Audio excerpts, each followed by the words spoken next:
ആലുവായ് യുവചേതനയുടെ നേതൃത്വത്തിൽ പഞ്ചീസേർ മത്സരം സംഘടിപ്പിച്ചു. നാട്ടിൻപുറങ്ങളിൽ നിന്നും അന്യം നിന്നുപോയ മത്സരങ്ങളെ പ്രോത്സാഹിപ്പിക്കുന്നതിന്റെ ഭാഗമായാണ് മത്സരങ്ങൾ സംഘടിപ്പിച്ചത്. 32 ടീമുകൾ മത്സരത്തിൽ പങ്കെടുത്തു. 20,000 രൂപയും ട്രോഫിയുമാണ് ഒന്നാം സമ്മാനം. രണ്ടാം സ്ഥാനം നേടിയവർക്ക് 10,000 രൂപയും ട്രോഫിയും നൽകും.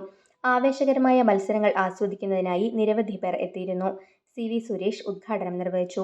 അന്യം നിന്ന് പോകുന്ന പഞ്ചീസേർ മത്സരം പഴയകാലങ്ങളിൽ നമ്മുടെ പ്രദേശത്ത് നടന്നുകൊണ്ടിരിക്കുന്ന പഞ്ചീസേർ മത്സരത്തിന് ഒരു പുതുമയാർന്ന സംവിധാനത്തോടു കൂടിയിട്ട് യുവചേതന ക്ലബിൻ്റെ സംഘാടകരായിട്ടുള്ള ചെറുപ്പക്കാർ ഒരു പുതിയ സംവിധാനം ഒരുക്കിയിരിക്കുകയാണ്. പഞ്ചീസേർ മത്സരം ഇന്നിവിടെ നടന്നുകൊണ്ടിരിക്കുകയാണ്. യുവചേതന ക്ലബിൻ്റെ ഓണാഘോഷത്തിൻ്റെ ഭാഗമായിട്ടാണ് ഇതിവിടെ നടക്കുന്നത്. KV സുമേഷ് അധ്യക്ഷത വഹിച്ചു. സംഘാടകരായ KK Sudheesh, KV Sujeesh, KK Nishad, KA Ranjith, KK Sinod, KR Arun എന്നിവർ നേതൃത്വം നൽകി.